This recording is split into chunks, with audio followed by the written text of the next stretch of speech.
This is March 1st, 2018. I am here with my client, Michelle Villanueva, and I have already read the statement of share and she has agreed.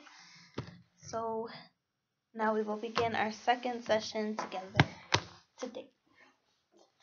Hello, Michelle. Hello.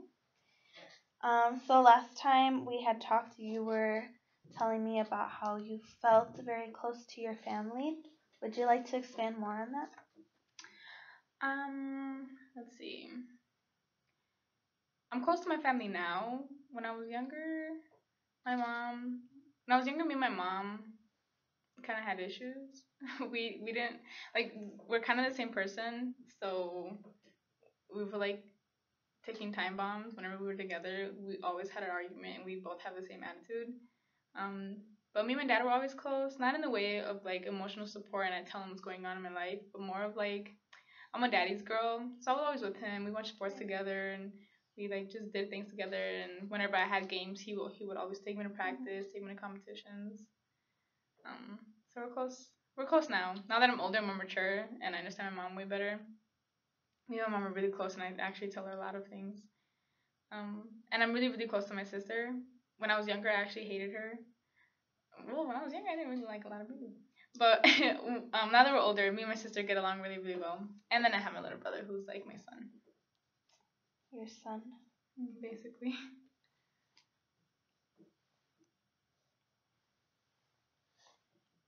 Okay, so you had talked about a little bit how you didn't feel like you had a close relationship with your mom when you were younger because you guys were very much alike, and in the way that like it would kind of combat each other. Can you expand a little more? Yeah. My mom is kind of like a very closed person. Um, and so I'm kind of the same way as well. And so when I was younger, like when I know I needed the emotional support, she wasn't really like there. Well, it's not that she wasn't there. She just didn't really know how to give it. Because when the way she was raised, like she was raised by her grandma, not her dad or her mom, because they left the country. Um, so she always jokes around and she always tells me like, oh, I was raised cold, so that I don't know what else to do. And I said, oh, I don't know what to tell you. Um, but yeah, we're very alike. We both were set off easily, and I think she also had her own issues while I was growing up. And so I think the things I did will also set her off and like get her angry. But everything's good now. Now that I'm older, I could talk to her more calmly and ask her questions that could probably force her to talk more about things and get solutions instead of just us arguing. Good, good.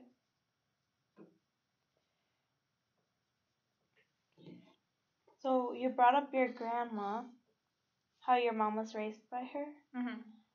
How would you describe the relationship between your mom and your grandma and you and your Oh, my mom and my grandma. Well, my mom was raised by her grandma, so was my great grandma. She's like old school, typical, like super old school. Like I don't even know how to explain. Just super traditional. No boys in the kitchen. Women have to clean and cook. You're not supposed to curse. You treat the men the way they're supposed to be treated. You make them dinner, and I'm like, I'm the complete opposite. Right. So me and my grandma, I love her. She passed away when I was um 11, and that was a very sad time for me and my family and my mom especially. But my grandma actually passed away before her, and me and my grandma had a really close relationship until she passed away as well. I think I was like 10 when she passed away. Um, she was really cool. She was the open one. She would always joke around. She was such a lively person. Like you could tell that she truly loved the life. Um, and I think the relationship between my mom and her mom and how my mom was really raised by her mom is kind of like not that it affects the way that she was raised me, but I think like because she didn't feel like she was raised by her mom, there's probably like a disconnect. But I love my grandma. We got along. And my great grandma. But I think I've never really asked my mom about her childhood, but I know she was raised super strict and like she wasn't given hugs because she told me, and like my great grandma was like she wasn't an affectionate person either. So my mom was never really raised with affection. So that's how she like is as a person now. So that's how it all went. And is there a grandpa in the picture? Yeah, actually, my mom. So recently, so my mom wasn't raised by her dad. He wasn't in my mom's picture until let's see, probably like 7, 8 years ago. I want to say around that time. Little by little, like my mom started getting closer to him, and my dad would like push my mom to be like, go talk to your father, go see him in Mexico, cause he lives in Mexico, and my mom has always tried to bring him to the United States so he could live with us, but he doesn't like flying, and he likes being outside, so it would never work for him here in the States, um but recently my grandpa passed away on Sunday. So I think, and I haven't been able to even see my mom, but I'm going to Mexico because well, I was supposed to see my grandpa because he was getting really sick, so I was supposed to see him over break. Um, but me and my mom are gonna go together to on Saturday in 2 days. But he got really really sick last week, so my mom went to Mexico by herself, and then um on Sunday she told me that my grandpa passed away because he was really really ill. Um, and I felt bad. Like I never really got to meet my grandpa that much. Last time I saw him was like maybe 13 years ago. So I knew his family. I know his family. Um, but I like feel bad because I didn't feel as sad because he passed away. I felt sad because I wasn't able to see him before he like left. But I'm more sad for my mom because she was finally getting like really close to him. Because I know they were talking, but I think it's important to have that like father and daughter relationship. And so because she wasn't raised by him, I'm more sad for my mom that like she didn't get as much time with him as she probably wanted.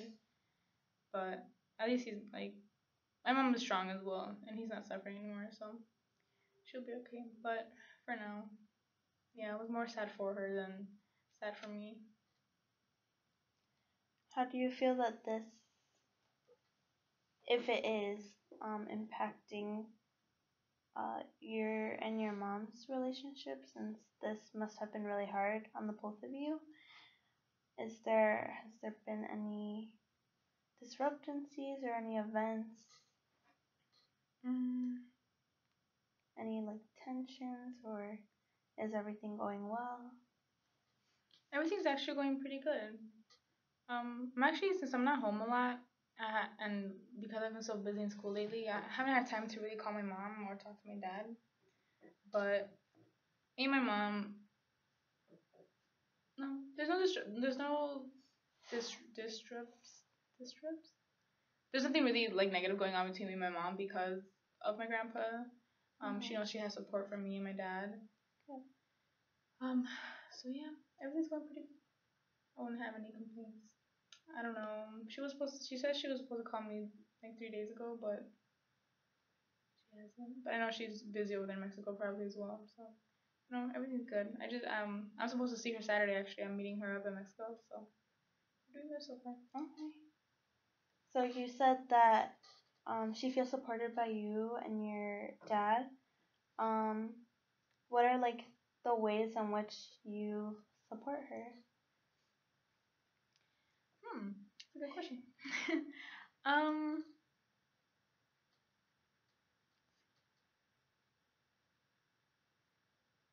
my mom isn't. She's okay. So in Spanish we say fría. And I know in English it means a cold person, but when you say that in English it sounds really evil. But when you say it in Spanish it's more like on a funny side. Yeah. So she's more of like a fría person. Like it's not that she doesn't have emotions, it's just that she doesn't really know how. Right. So when I show her support, it can't be like mushy because then she'll be like, "What are you doing?" She'll be really confused.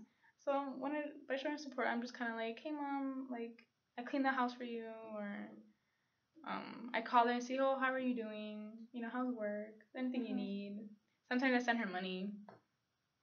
Like over the summer, usually is when it happens. Like over the summer, because I work a lot, and I know sometimes I get backed up on bills, so I give them a little money sometimes. But yeah, I'm more show her support just by being there with her. More cleaning. When I was younger, she always said, if you want to help me, don't give me an attitude. So now that I'm older, I'm like, okay, I just don't pick fights with you. Like, I'm understanding with her more now. So that's how I show her support. More of like a physical support than verbal. So you're really good at supporting people through like the small things. Yeah. Okay.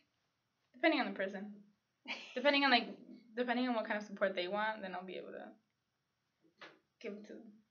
Okay. And then how about your dad and his relationship with your grandpa? My dad, I love my dad. He's a great man. But I know he had a lot of issues growing up as well. And of course, whenever there's like childhood issues, as you grow older, it clearly shows that it has affected you. So I know when he was younger, my dad stopped going to school in 7th grade because my grandpa made him work. And as my dad was working, like my grandpa would just take away my dad's money and like use it to pay bills, which I mean I guess is understandable at that time, but I always was mad at my grandpa, like resented my grandpa for like making my dad work and do things. When you come to the country to get an education, like I know people come for the American dream once they cross the border, but like my grandpa kind of brought the children over, and my dad came here by himself with his brothers, and then my grandpa came, and so like little by little my family came over to Mexico to the US, but I feel like they didn't take advantage of what they could have. Like I know it's hard to stay in school, but especially when you need money. But I thought it was unfair for my grandpa to make my dad and my dad's the oldest of 10 brothers and sisters. Oh. So I know it's hard for him. It was really hard for my dad to be like one of the breadwinners for the family, and I know it was hard for my dad to say no. And so I always was mad at my grandpa for that. But because I know as my dad got older, like, you know, he never went to high school, never graduated from 7th grade. So as he got older, he like depended on like his neighborhood family. So he joined a gang when he got older. He was in a gang, and then that's how he made money for a while, doing illegal things that I shall not say. But yeah, I mean, he sold drugs, and obviously that affected him for a while. But as he got older, he knew he had to stop. Because as he got older, my dad actually wanted to be a cop. Like, ironically, he wanted to be a cop, but by the time he realized that he probably can, it was too late because of the age restriction. So my dad had dreams, and I feel bad because whenever my dad is such a strong person, and he sees something and he gets it, but like when you don't have the tools that you need, it's really hard. So I've always resented my grandpa for that, and I think my dad also isn't mad at my grandpa for it, but he would like yell at my grandpa because he would force his little sisters to stop going to school, but then my dad would get into an argument with him and like make his little sisters go to high school. So his little sisters have a high school diploma at least. And so my dad and my grandpa always clashed because of that, because my grandpa was like a money hungry person and my dad was more of like on the education side.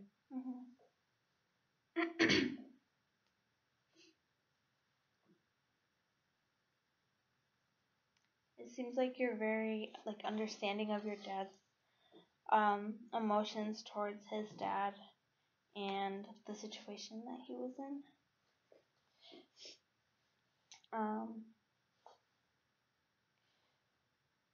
How does all of this relate also with your siblings? Because I know you see all of this. Is there how does that work with your siblings, your sister or your brother? Like I know what kind of support my siblings need, and I know what kind they don't need. Like with my dad, he always supported his siblings, and my mom, even though all her sisters have different dads, she still feels like they're full blood, like they're really close. And so I wouldn't want, well, not even that I wouldn't want, like, yeah, I wouldn't want my siblings to go through what my parents went through, but I know my parents would never like put my siblings in that situation. And so like the kind of responsibility I have for my siblings is different than probably the responsibility my parents had. um I just always make sure my sister gets, well, at least I try to always make sure my sister gets good grades and that she's always motivated like to continue her education, because my parents, that's what my parents came here for, is more opportunities. And it would be dumb if we wouldn't take advantage of those opportunities. So I try for my sister and for my brother as well. And so also not just by telling them, but like by doing what I have to do, so that they can see that, you know, getting education is very well worth it. And how old are your sister and your brother? My sister is 16. No, oh my god, I lied. No, she's 18. I keep on thinking she's so little, but she's not. She's 18, a senior in high school. Okay. She's about to go to college. She doesn't know where, but she's also never been really good in high school. Like she was never been like an exceptional student, and she's never really liked school. Mm-hmm. And so actually, I get into argument with my parents, because my mom and my dad, well, especially my mom, she like puts my sister down and say like, don't even try to apply to university, like you're gonna end up in community college anyways. And so I feel like my sister she's not a cold person, but she puts up shields as well. And so my mom like tells her things like that, she's like, well, I don't care. Like she doesn't say anything, she's just like, whatever, I don't care what you say. And so but I feel like I know it hurts her, because I know, I mean, who wouldn't it hurt? Right. If you have like your mom, who's supposed to be your like biggest supporter, tell you like, don't even, why are you even applying when you know where you're gonna end up? And so I tell my mom and my dad, I was like there's a different way. Like I know you guys are trying to probably be motivational or like trying to push her to do something, but like you have to find a way and a healthy line on how to speak to my sister and how to like motivate her to do right and to like actually want to go to school and actually want to learn. Because you could send kids to school and they could be good test takers and just memorize things, but if they're not learning, then what's the point? Like they're gonna they have to want to be there. And so I try to tell my sister like, these are the benefits, this is what happens. Like college isn't just about school, but it's also like the experience. Like you grow so fast when you're in school by yourself. And I also tell her like in high school, like when you're because she likes to go out a lot. And so I told her, I was like, well, just sometimes stay home and just do some homework. And then, because in the end, when you're on stage graduating, I know if it's a shitty feeling. Oh, sorry.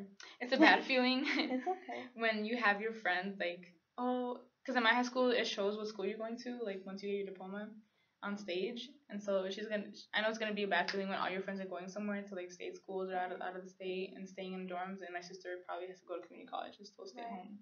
So that's what I try to tell her and what's motivating. And I know she always wants to leave the house. Like, she's ready to move out. Because I was ready to move out when I was in high school, too. Like, they're like the hovering parents. That like, it was really strict growing up. So I was ready to leave. And so I used that as a motivation. I told her, you know, if you ever want to leave the house, school and college is your way out. That's your ticket out. Get your education, go to school, stay in a dorm. You don't have to live at home anymore.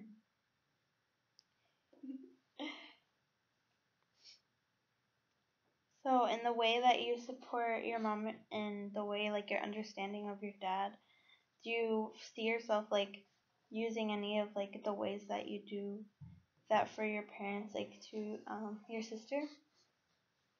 To my sister? Yeah, for, like, her difficulties in, like, choosing colleges, or in yeah.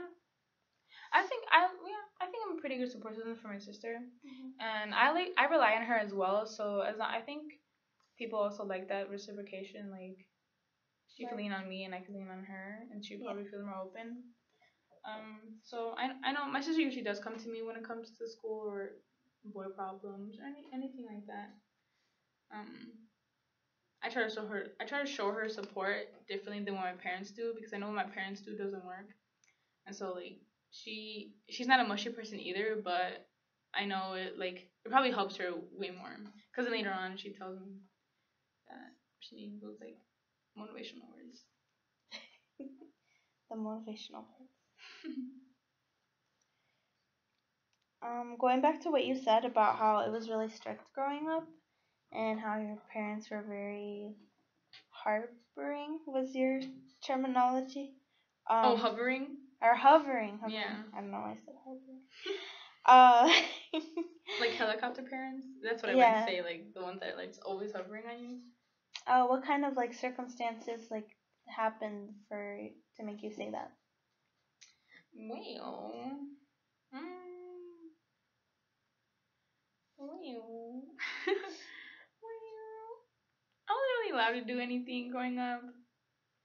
Like I couldn't really go out, or not that I really couldn't, but they made it almost near impossible. Every time I want to go out, there are certain things you have to do before you leave. Like you have to clean the whole house. You gotta make sure the dishes are washed. There's no like dirt on the floor. The couch has to be a certain way.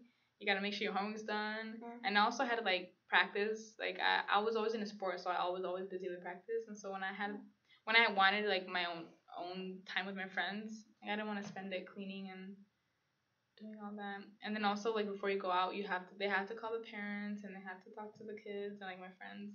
And so it was really draining. Like that constant like the extra steps that I had to take to be able to go out. It was too much. And I wasn't allowed to talk to boys until college. I'm exaggerating a little bit. Like my dad said, okay, you can have a boyfriend when you're 15. I said, okay. I turned 15. No, 16. I said, okay, cool, whatever. Boys are icky at this age anyways, right?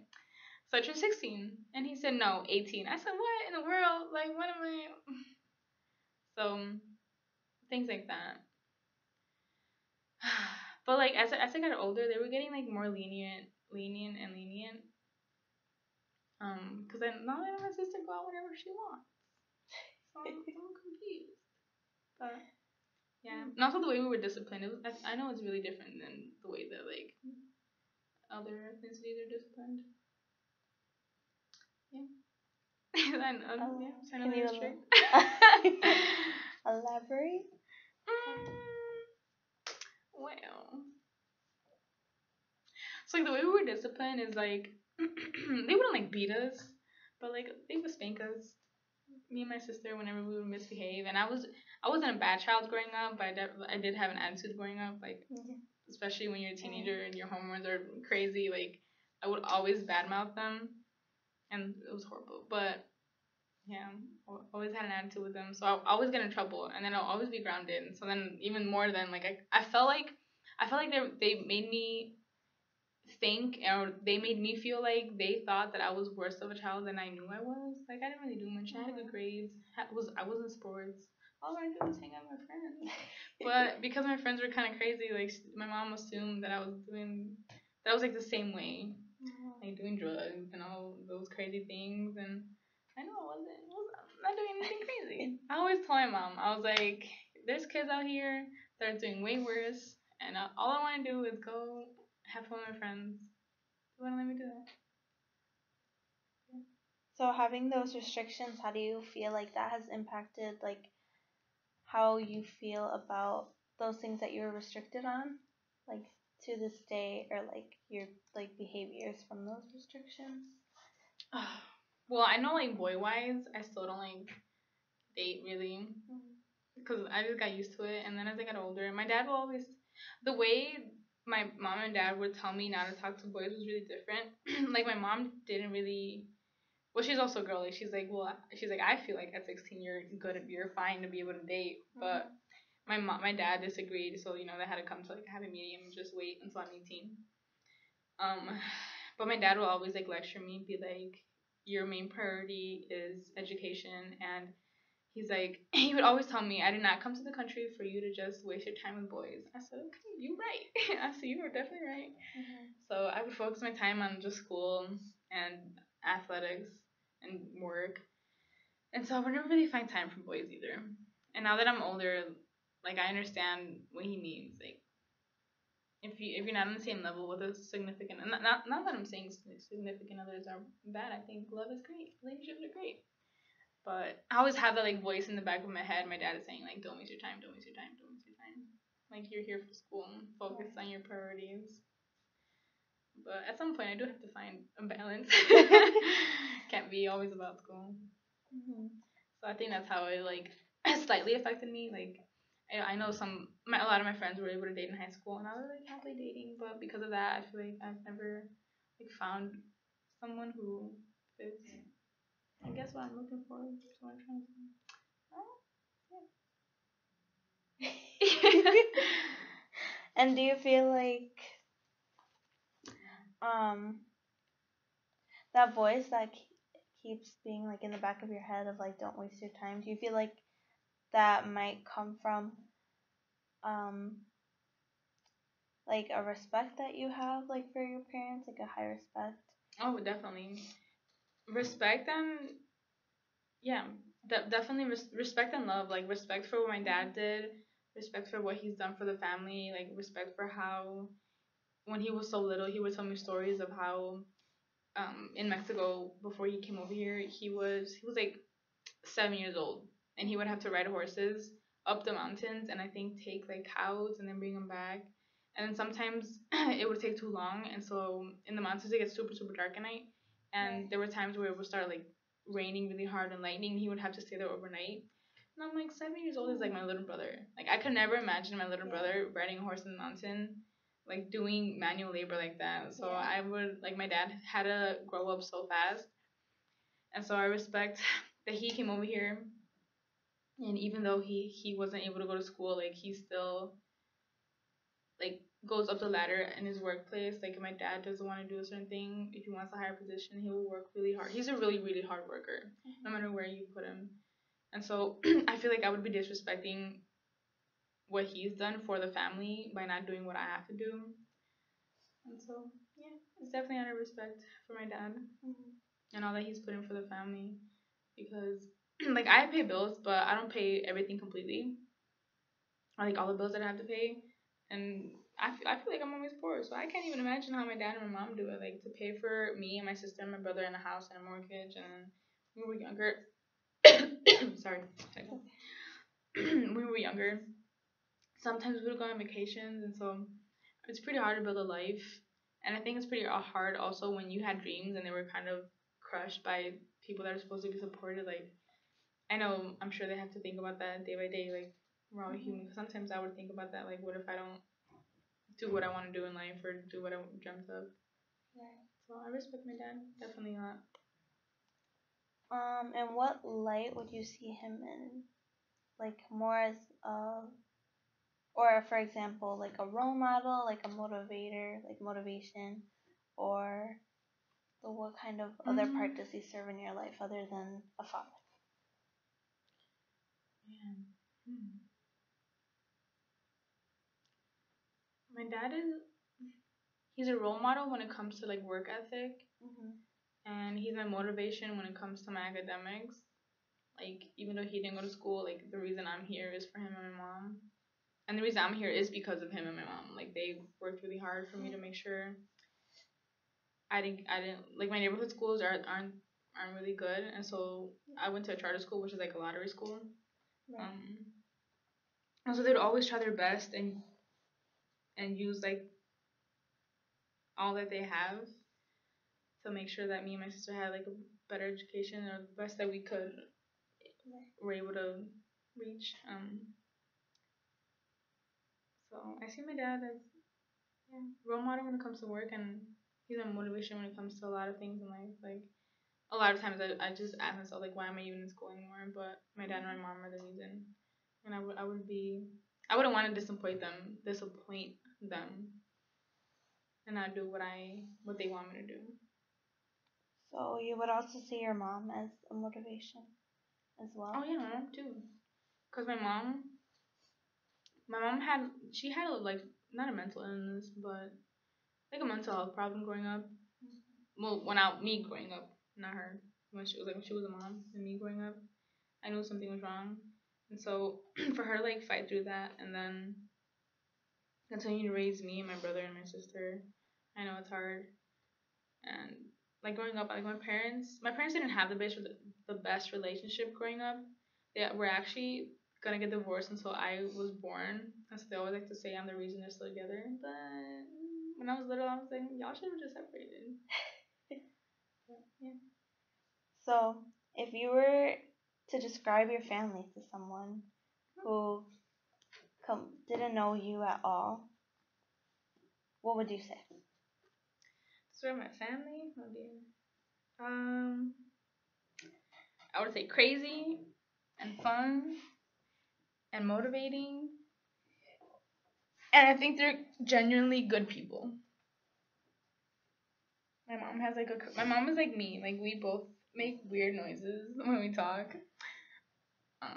And then we also make weird faces when we talk just to be funny.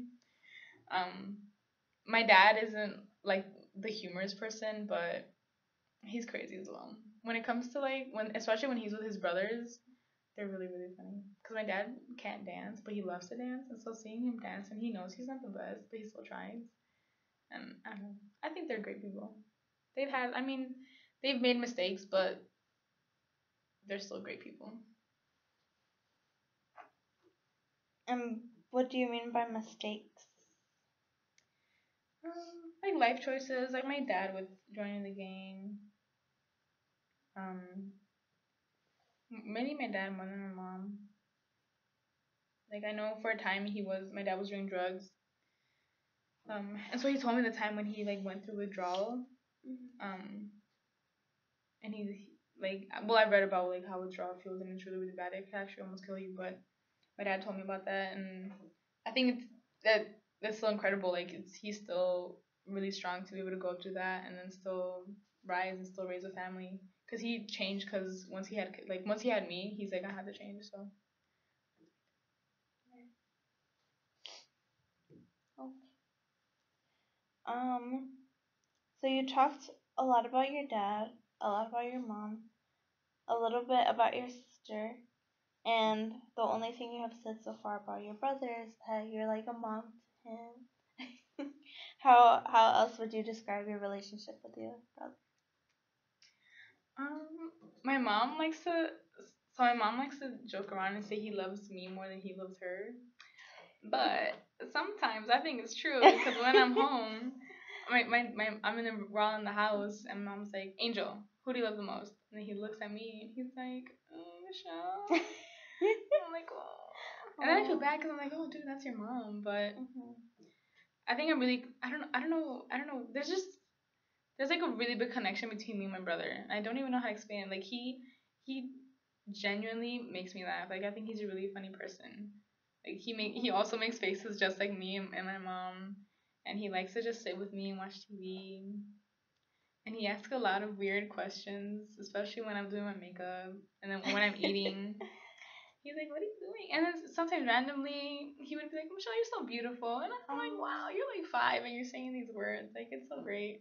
And kids tell the truth, because sometimes I've looked really ugly. He's like, "Michelle, you look ugly." I'm like, it's crazy. So yeah, like me and my brother, I've always been scared that as I got older, especially when I went to college, I'd be missing out on his life, or like he would love me less or forget about me. Like that was my biggest fear, is for him to forget that I'm his sister, or like not love me as much, and then him favor my other sister. But I think the fact that I'm there not that long, and then leave and come back and FaceTime him, I think that grows a bond between me and my brother. Okay, good.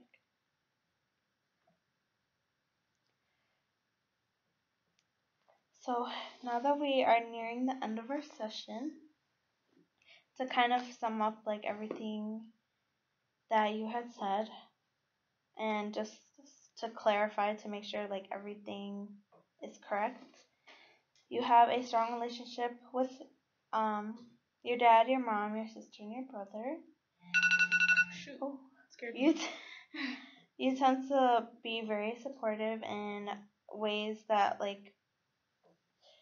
may not be super noticeable, but kind of indirectly. And you're very understanding of the situation, especially of your dad growing up. I would like to come back to this relationship with your grandpa that you don't really have much respect for in our next session. Okay. So I will circle that. But thank you, Michelle. Thank you. Okay. Yeah. Oh, Matt, I also did my genogram here. Okay. Bye.